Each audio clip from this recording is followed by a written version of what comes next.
7 अक्टूबर को जिस तरीके से हमास ने इसराइल पर तल अवीव पर पहला हमला किया, इसने पूरी दुनिया के फौजी जंगी माहिरीन को न सिर्फ हैरान किया बल्कि परेशान कर दिया था। यहाँ तक कि दुनिया की एक बड़ी फौजी ताकत रूस ने अपने फौजियों को अब हमास जैसी ट्रेनिंग देने का फैसला कर लिया है। हमास से ताल्लुक रखने वाले खालिद मशल ने बात करते हुए कहा कि रूसियों ने यह बताया कि जब हमने यानी हमास ने 7 अक्टूबर को इसराइल के खिलाफ ऑपरेशन किया था, वो अब उनकी फौजी एकेडमियों में एक कोर्स के तौर पर पढ़ाया जाएगा। यानी आप अंदाजा कीजिए कि इस हमले के कितने पहलू थे। इस वक्त हमास के सियासी दफ्तर के कायदीन का एक वफ्द रूस का दौरा कर रहा है, जो रूस में अहम मुलाकातें कर रहा है। वहीं से खालिद मिशेल की जानिब से ये बयान दिया गया है। सवाल ये पैदा होता है कि इस हमले के अंदर जो हमास ने 7 अक्टूबर को किया, इसमें कौन सी ऐसी मुनफरिद चीजें थी जो इन्हें अब मिलिट्री एकेडमी में पढ़ाया जाएगा।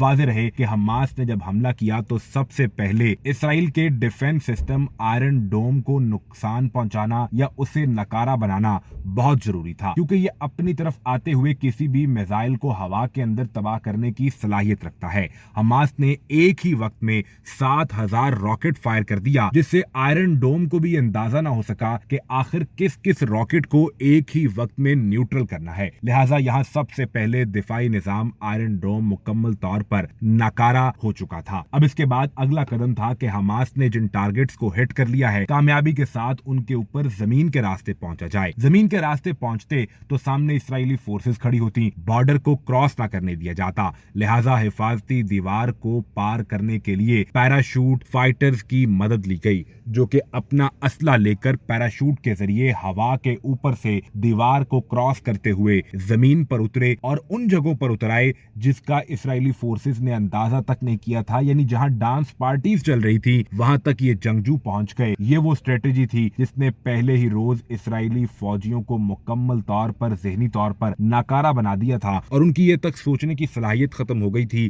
कि आखिर यह हमला हुआ कैसे है। और अब इसको मिलिट्री एकेडमीज में पढ़ाया जाएगा।